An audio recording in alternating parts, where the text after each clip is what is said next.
Pen લઈશું, તેમાં 1-2 ચમચી ઘી લઈશું.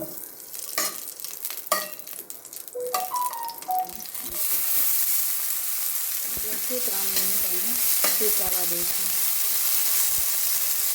તેને એક બાઉલમાં કાઢી લઈશું. તેલ લઈશું.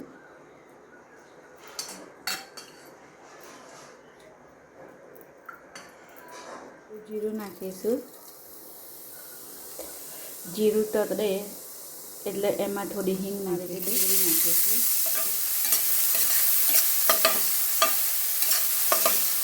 લસણ નાખીશું, સમારેલું નાખીશું, હલાવી દઈશું. એમાં જીરું નાખીશું, હલાવી લઈશું, બધું મિક્સ કરી દઈશું. ચિકન કિંગ મસાલો એડ કરીશું, એટલે એમાં ટામેટાં એડ કરીશું, તુરી એડ કરીશું. તેમાં થોડું મીઠું નાખીશું. બનાવવા માટે 8 થી 10 કાજુ લઈશું, તરીના બી લઈશું, પાણીમાં પલાળેલા છે. દૂધ એડ કરીશું, પેસ્ટ કરી લઈશું. મસાલો બરાબર થઈ ગયો છે. હવે તેમાં આ પેસ્ટ એડ કરીશું. તેને બરાબર મિક્સ કરી લઈશું.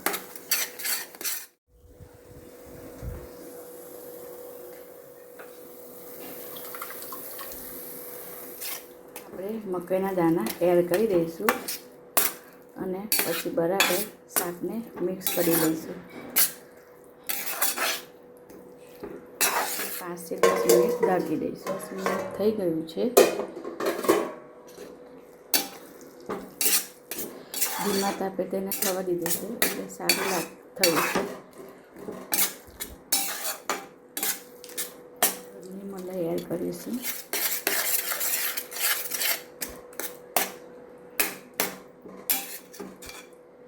થોડો ગરમ મસાલો નાખીશું. કસ્તુરી મેથી નાખીશું, જેથી શાકનો સ્વાદ સારો આવે એવો.